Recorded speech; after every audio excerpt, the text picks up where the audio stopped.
Back in '92, we really had a very difficult time finding a building. And I felt like the school really needed to be in Providence, but we were willing to look elsewhere, as long as it was in an area where there was a great need, financially. When we finally came up with a suitable building in the Elmwood section of Providence, off Elmwood Avenue, St. Paul's Lutheran Day School, a couple of pieces of nostalgia. One of them would just be the people at St. Paul's realized that we had very little money, and I don't know if we could have made it through the first, beyond the first couple of years, if they hadn't given us the building rent-free. Being in that building was such a blessing, really. There were so many wonderful things that came about as a result of it. The staff was me and 2 LaSallian volunteers. They were remarkable teachers, so we had a little bit of stability that first year. When you've got an idea, you just kind of assume that everybody else is just going to jump on the bandwagon, and that's not really the case, right? So many people are not going to give money unless you've been around for 3 or 4 years. And the only way you can be around for 3 or 4 years is if people give you money. So it's like, it's kind of a crazy scenario, I guess. Right from the get-go, we were trying to create a school that was going to have some fairly bright kids, motivated, some kids that really struggled academically and maybe were behavior problems. And then there's that middle group that could go either way. If they have the right motivation, they could end up being stars. In so many places, the focus is on what kids are doing wrong and how they can correct it. At San Miguel, it was trying to offer kids an opportunity to do things in a good way, to be good, to help each other. And the whole purpose of San Miguel was to really provide a quality, values-based education to families who can't afford a private school education. I used to love to say, we're not a traditional Catholic school. We were located in a Lutheran church. The first grant that we ever got in terms of money was from the Episcopal Diocese. And one of our board chairs was Jewish. It was like, without being officially ecumenical, we were basically ecumenical. There were so many different people involved in not just the startup of San Miguel, but, helping to continue what the Providence Journal once said, the miracle on Carter Street. The last day that we were in school on Carter Street, we had what we called a blessing ceremony, where we walked through the building and we said a prayer and we shared some stories of things that happened in a classroom, the cafeteria, the library, the schoolyard.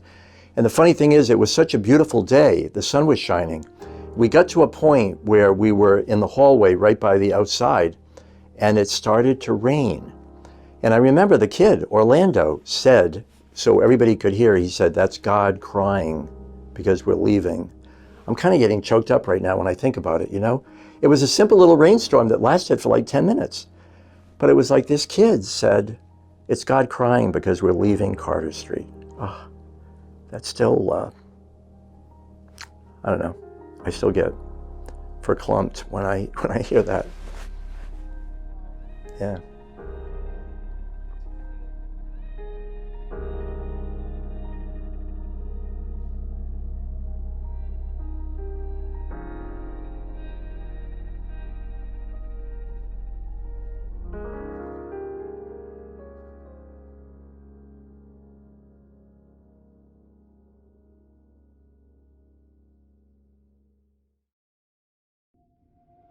The mission of San Miguel is the same as the mission was for St. John Baptist de La Salle in 1681. There are kids in need, and regardless of what their backgrounds, nationalities, or religions were, Brother thought it was a great idea to serve them.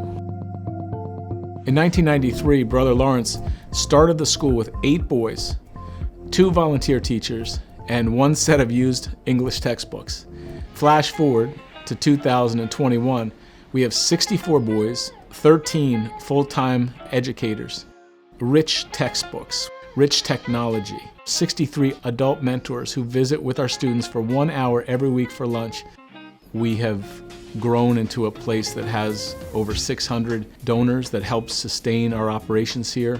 We have expertise in learning difference that's been building over time, and a deeper understanding of the needs of our boys and their families. We have had a meteoric rise over the last 27 years. It's an exciting time, and it feels like our baby legs are gone. It feels like more and more there's momentum for sustainability far into the future. The boys within our walls, they know the people around them every day love them and care deeply about their well-being.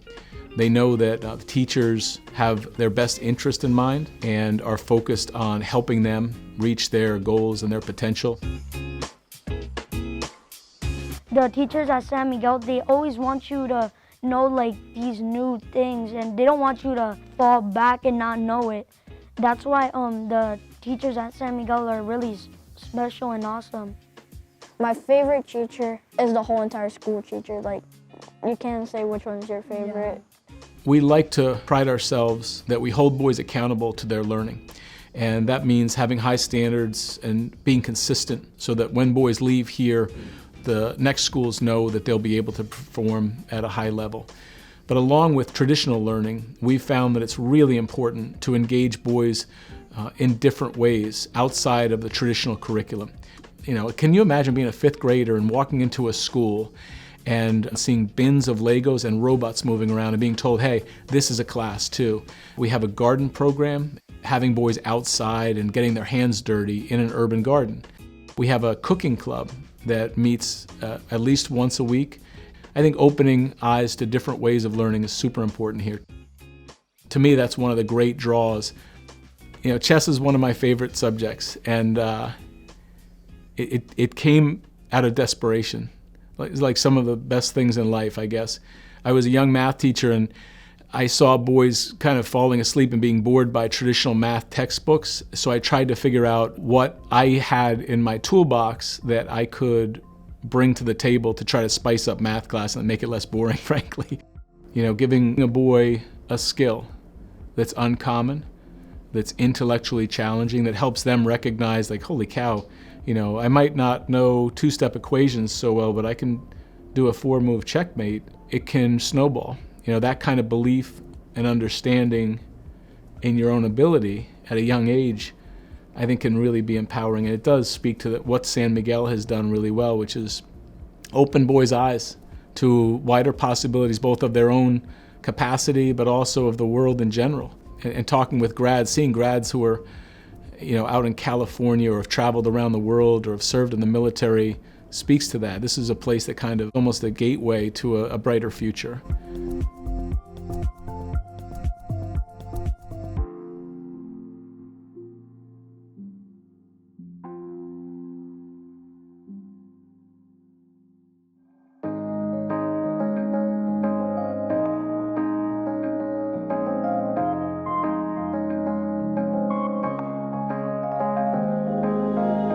The goal was to try to beat Mr. Wolf. That was the goal. Every day was just, how do we beat Mr. Wolf today? And sometimes we got lucky, and I think he let us win. But for the most part, I think chess was a very important part of San Miguel, because not only are you required to think before you make a move, but also allowed us to understand the importance of how to lose properly. Because you couldn't always win.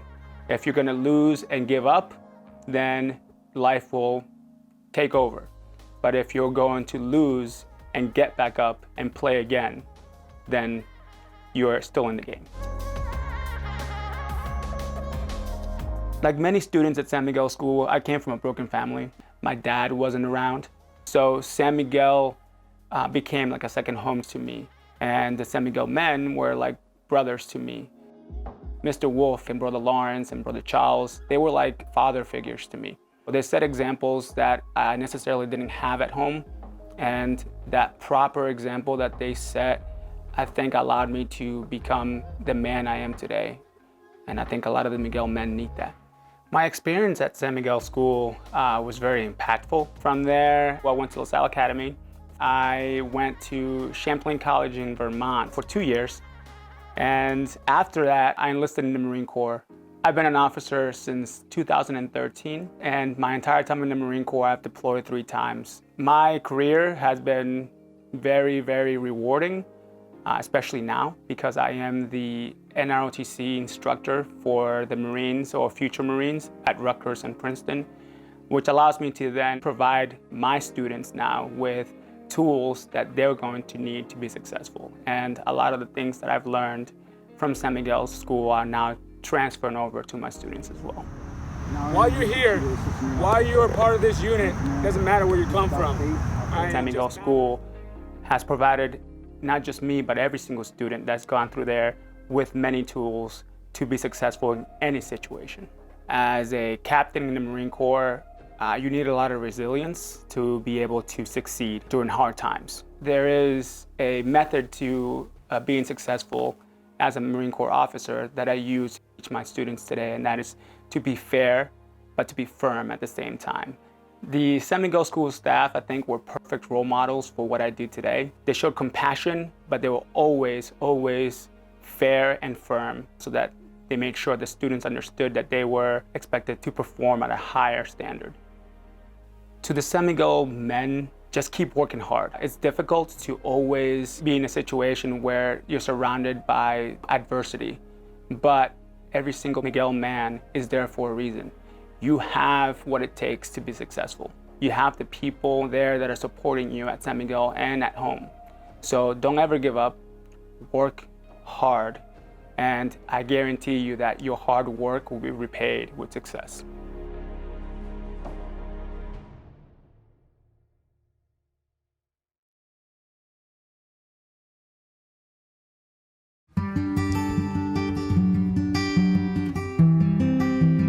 For 27 years, San Miguel has been delivering incredible results for young men that otherwise would be challenged in the public school system.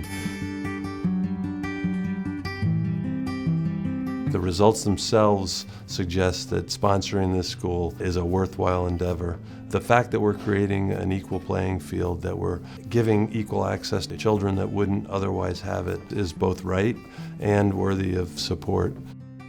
Donors are so important to San Miguel because from the start we've believed that to truly create an even playing field, a student's financial capacity can't be a barrier. What we give them is an environment where their curiosity and their creativity can be pulled out in their learning, and it's a space where our students feel safe and comfortable, and so they can learn at the best of their capacity.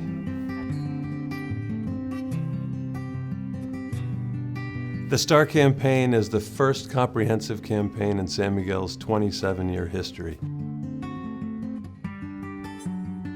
The STAR campaign has three main components: improvements to the building, enhancements to our programming, and funds for the sustainability of San Miguel for years to come. Basic improvements to the roof, the sprinkler system, the entryway, the bathrooms, and long overdue, the HVAC system, which does not exist today, will bring comfort to the building that is long overdue. We're going to convert the library into a state-of-the-art STEAM lab, which will bring out that creativity and curiosity that our kids show in their learning, and will avail to them skills that show up in everyday life, but also will enhance their future education and their job opportunities later in life. As far as programming is concerned, we're going to create a student center which will enable our students and alums to get support for learning challenges, for emotional challenges that inevitably come up. We're also going to take our amazing kitchen in the building and we're going to hire a chef, and we're going to create nutritional meals for our students during the day, and also I think create an environment around nutrition where we invite the community in to both learn from each other about nuances in food and also about nutrition and how to eat well. Lastly, we're going to create funds to sustain our outreach to our amazing group of graduates, 365 and growing. Sometimes they need our support for learning challenges, new environments that they're in, new ways of learning. Sometimes they need support for emotional challenges that they have, and occasionally financial support, and we're able to provide all of those for years to come. And then lastly, we're going to create a scholarship fund that will supplement the great philanthropy that we get, but ensure that we can continue to provide the San Miguel experience without concern for their financial capacity. The connection between our school, our students, our graduates, and our donors is unique. It is valued by the school, valued by the students, valued by the graduates, and one that continues for most of our donors for a long, long time. My wife Polly and I have been involved in San Miguel for 27 years since its start. We've seen wonderful young men come through this school and thrive in life, and it's just a wonderful testament to what this school has done to put our students on a great path to success. So please come and join us, be a part of this incredible community. You'll get as much out of it as you give.